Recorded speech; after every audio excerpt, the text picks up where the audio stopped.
公元1981年的春节，浓浓的年味儿和丰收的喜庆在广袤的大地上弥漫着。富起来的农民把社火闹到了城里头，耍龙灯、舞狮子、扭秧歌，这些消失了10多年的传统年俗又红火起来，人们载歌载舞，尽情地享受改革的成果。城里人的生活也比过去丰富了许多，凭票证购物排大队的现象少了，自行车、手表、录音机，过去是时尚青年的3大件，如今成了寻常百姓家庭的日常用品。随着下乡的知青陆续回城，城市人口一下子增长了许多。为了生计，一些人开始在街头巷尾摆摊设铺，做起了生意。个体户就像雨后的春笋，一股脑的都冒了出来。1981年，中国社会经过将近3年的拨乱反正，社会关系基本理顺了，人们的心情平静了，一些重大历史遗留问题也该做个了结了。北京天安门的东南角是正义路，公安部的大礼堂就坐落在这条路上。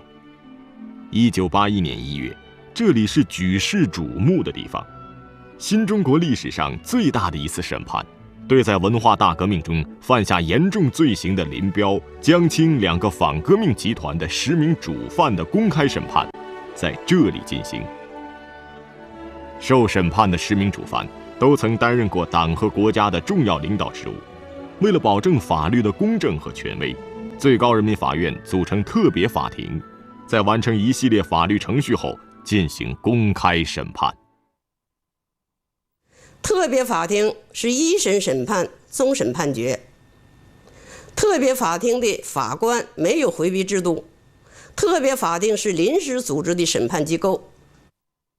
这次审判首次使用了电视直播，电视机前的亿万观众感受到了法律的庄严。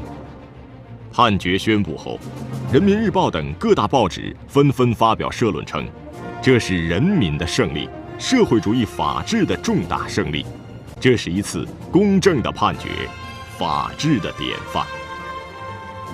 这是正义的宣判，是社会主义民主和法治新时代的开始。外电报道，对4人帮的宣判标志着一个时代的结束和另一个时代的开始。1980年8月，意大利著名女记者法拉奇来到了北京。一下飞机，她就把自己关在长安街上的民族饭店里闭门谢客。此行，她负有一个神秘的使命，采访中国领导人邓小平。他是第一个有幸得以单独采访邓小平的西方记者。施艳华是中国外交部为他配备的英文翻译。法拉奇上来呢，他就开始就问这个问题。他说：“这个现在呢，我这次到中国来呢，发现中国的变化很大，人们的衣着有变化，而且毛主席的像也挂得少了。但是呢，天安门城楼上还挂着毛主席像，这个像是不是要挂下去？”完了，那邓小平同志说是要永远挂下去，不会拆下来的。不仅是我们要挂毛主席的像，要永远纪念毛主席，而且我们还要坚持毛泽东的思想。然后他说：“你把这句话记下来。”不能把过去的错都归毛主席一个人，不能这样。It's not fair to blame all the mistakes to Chairman Mao. 所以我们对毛主席的评价呀，要非常客观的，以一为是公，第2位才是过。把毛主席思想里边许多好的东西啊，我们要继承下来。这个时候，北京西郊的玉泉山上，一个负责关于建国以来党的若干历史问题决议起草工作的班子，正在夜以继日地忙碌着。历史决议的起草班子早在1979年的10月就组成了，邓小平亲自主持决议的起草工作。他当时提出了有3条，第1条呢，就是要确立毛泽东同志的历史地位，坚持和发展毛泽东思想。他说这是最核心的一条。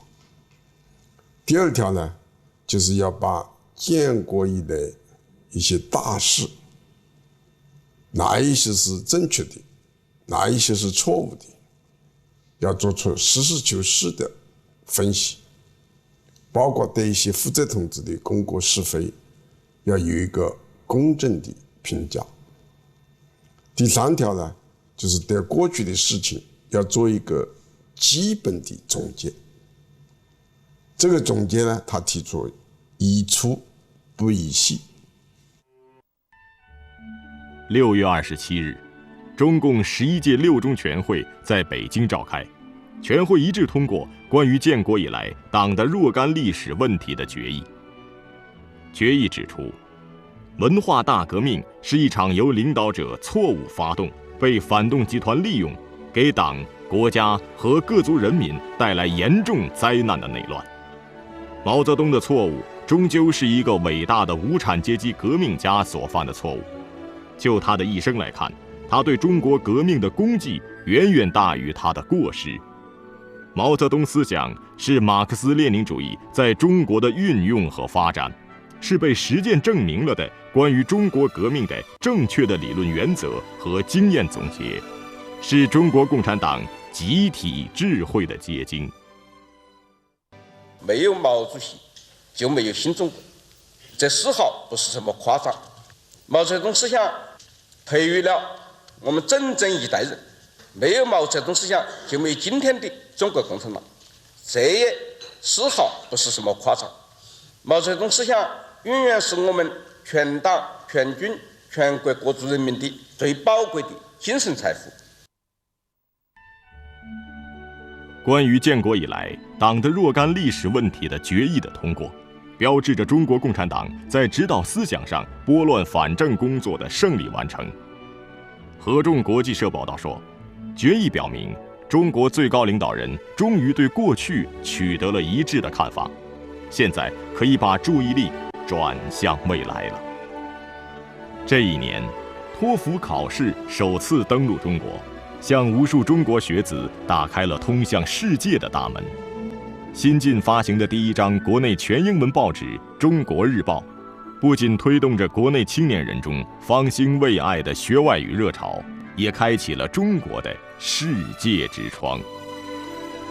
1981年11月，中国女排的姑娘们力挫东道主日本队，夺得了第3届世界杯女排冠军。这是中国人第一次在3大球项目中夺冠。喜讯传来，北大的学子们打出了振兴中华、为中华民族崛起而读书的横幅。人生能有几次搏？团结起来，振兴中华成了全社会各行各业的口号。女排姑娘顽强拼搏的精神成了这个时代青年人励志的旗帜。早在11届3中全会之后，邓小平带领全党完成政治路线和思想路线拨乱反正的同时，就开始把注意力集中到组织路线上。他在不同场合反复强调选好接班人的问题。现在我们国家面临的一个危机，真正的危机，就是我们要搞4个现代化呀，没有一批年富力强的、有专业知识的干部，这点我们要清醒地估计到，否则我们搞实话会只变成喊口号的。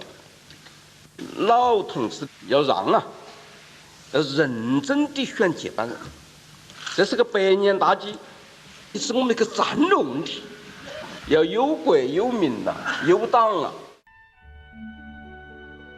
1980年2月，党的11届5中全会召开，提出废止领导干部职务实际存在的终身制问题。2月18日，邓小平说，干部老化问题已到了非解决不可的地步了。2天后，中共中央颁布关于建立老干部退休制度的决定，规定了老干部离休退休的年龄。4月10日，国务院发布关于老干部离职休养制度的几项规定。随后，一批老干部响应中央号召，主动离休、退休或退居二线。在此前后，聂荣臻、刘伯承、张鼎丞、周建人等人大常委会副委员长也相继提交了辞职的请求。邓小平、李先念、陈云等主动辞去国务院副总理职务。1982年9月，党的第12次全国代表大会决定设立中央和省、自治区、直辖市两级顾问委员会，并明确中央顾问委员会是中央委员会的政治上的助手和参谋。中顾委的10年的实践证明，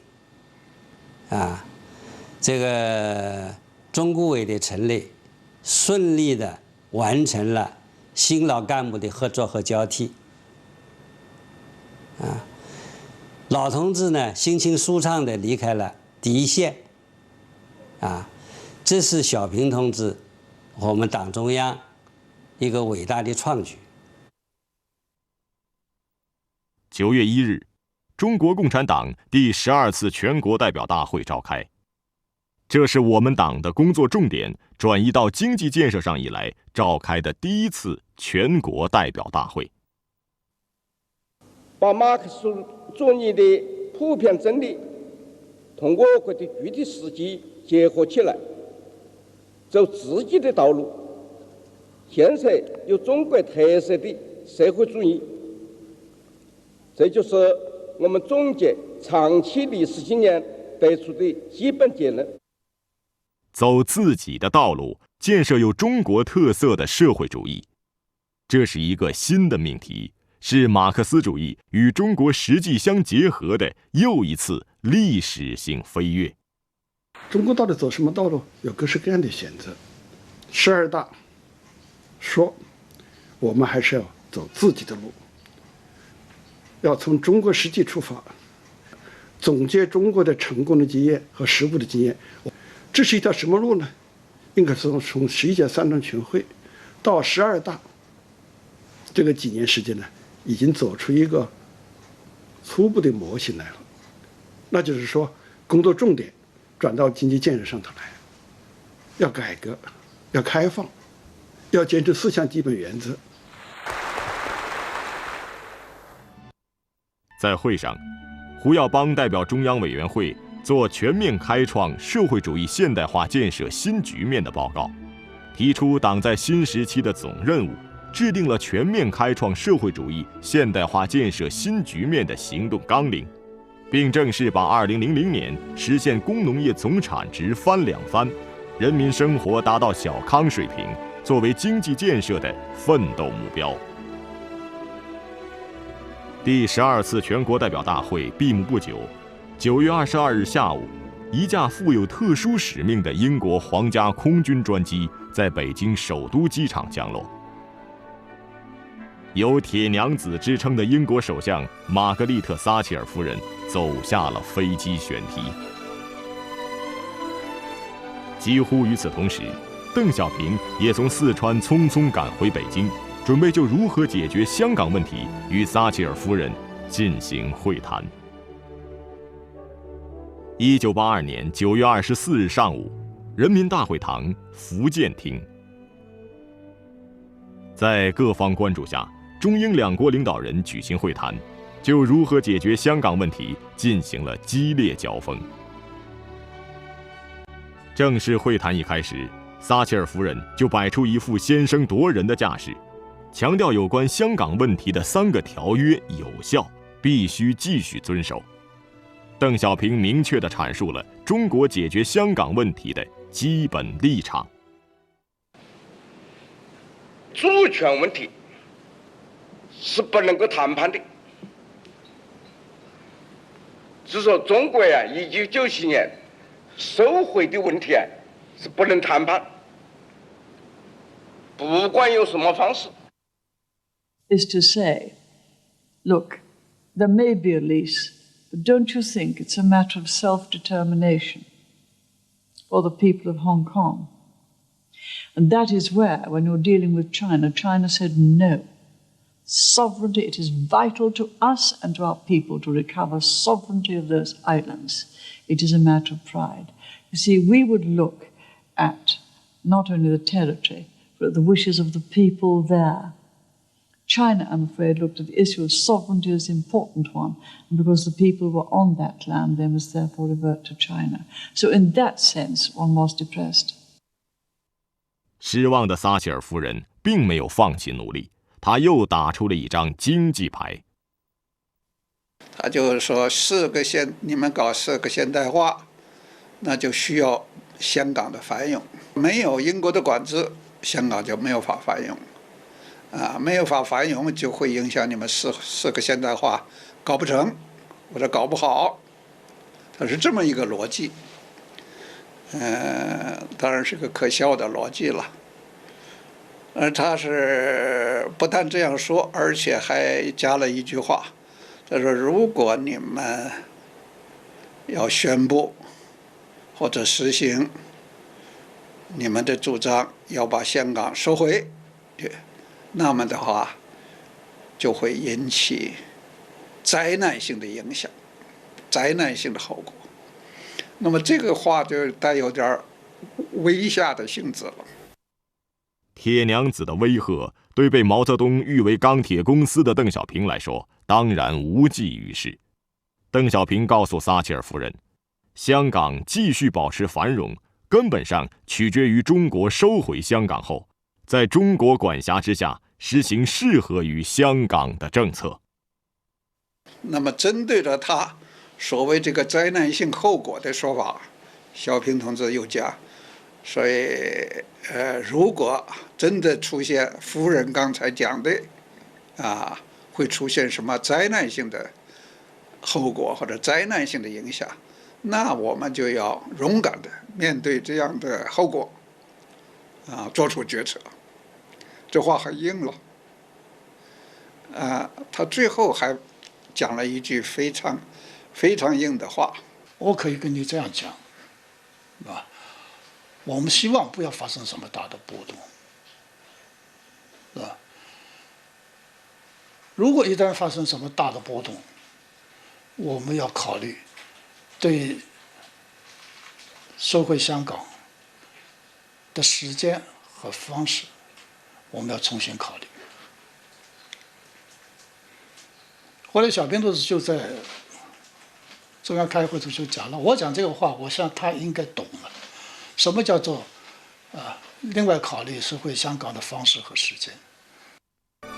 通过这次会谈，中英双方同意通过外交途径开始进行香港问题的磋商。女人天生爱美丽，服装、发型、化妆让人眼花缭乱，纹身、整形，女人们甘冒切肤之痛。这些奇妙的美丽工程，究竟是甜蜜的陷阱，还是女人们的必经之路？成就美丽系列将从中国出发，游历世界各地，探寻美丽奥秘。1983年，中国社会一派生机盎然，12大提出的翻两番、奔小康，成为全党和全国人民议论的热点。这年春天，全国最富有的农村江苏省江阴县华西大队出了一件新鲜事。华西大队要从兄弟社队招聘合同工，消息在当地不胫而走，10里8村的农民都赶来报名，吸引他们的是华西大队越来越富裕的生活。当时，在江浙一带，像华西大队这样的社队企业已经不再忽明忽暗、躲躲闪闪，开始凭借灵活的经营机制成长起来。祖祖辈辈同土地打交道的农民，结束了几千年日出而作、日落而息的田园牧歌式的生活方式。他们进厂不进城，离土不离乡，一工一农，开辟出一片崭新的天地。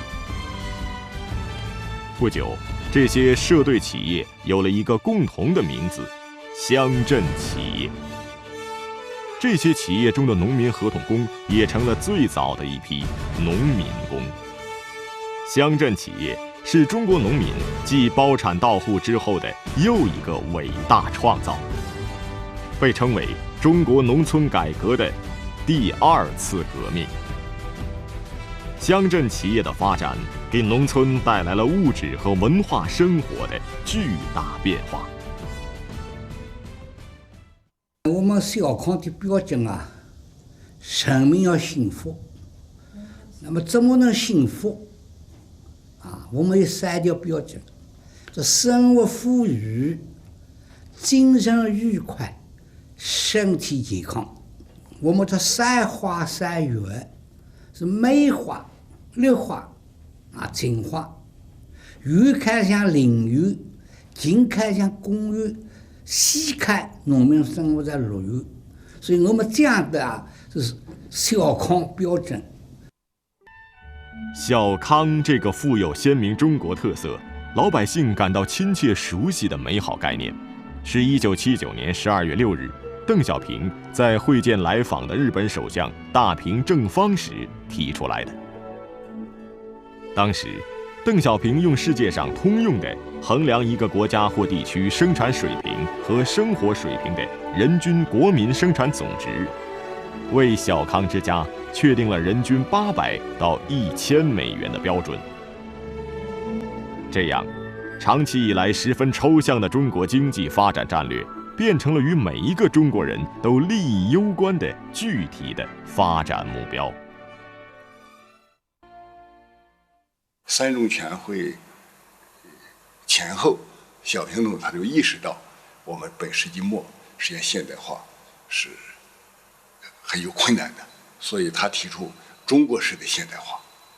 到1979年底，他就正式提出小康社会，就是一个日子好过，但是还不富裕这样一个目标。1982年，党的12大把到20世纪末力争使全国工农业的年总产值翻2番，人民的物质文化生活达到小康水平的目标，确定为全党的奋斗目标。乡镇企业异军突起，令人振奋，也极大地唤起了各行各业改革的热情。在农村改革的巨大影响和推动下，国营企业改革在当时机制相对灵活的中小企业，特别是当时被称为大集体的国有地方企业，迈出了更大的步伐。地处偏僻一隅、名不见经传的浙江海盐县衬衫厂成了这一轮改革的领头羊。海盐衬衫厂是个只有300多职工的小厂，当厂长步新生接手时，企业濒临破产，年产40-50万件衬衣，却有近1半堆在仓库里。老工人的退休金也无处可支。由于各个方面企业内部机制问题、体制问题、各种条条框框所以造成各种大口外。你们去改变这个条条框框，那生产上忙去啊，你又发展不了，产品推销不出去，对不对？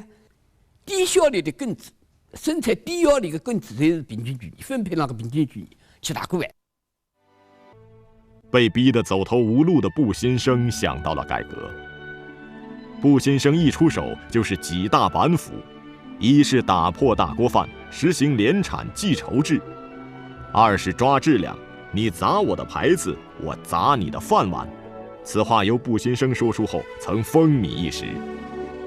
三是规定请假不发工资。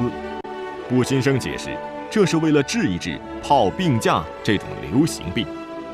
四是每年要开订货会，邀请全国各地百货商店的负责人到海盐来，吃住行由他们全包。改革很快收到了成效，工人收入提高了，勤奋手巧的工人收入是原先的2到3倍。工厂像样了，被誉为花园式的文明工厂。职工在工作日还可享受免费午餐，这在当时是破天荒的。退休职工的养老金也有了着落。1983年2月22日，劳动人事部发出关于积极试行劳动合同制的通知。这是企业用工制度方面一项带有方向性的重大改革。通过签订劳动合同的形式，规定劳动者和用人单位双方的义务和权利，实行责权利相结合，打破了建国后几十年来用工制度上的铁饭碗、大锅饭，真正建立起了竞争机制。布新生的改革使扩大企业自主权、厂长负责制、打破铁饭碗和大锅饭等改革理念深入人心。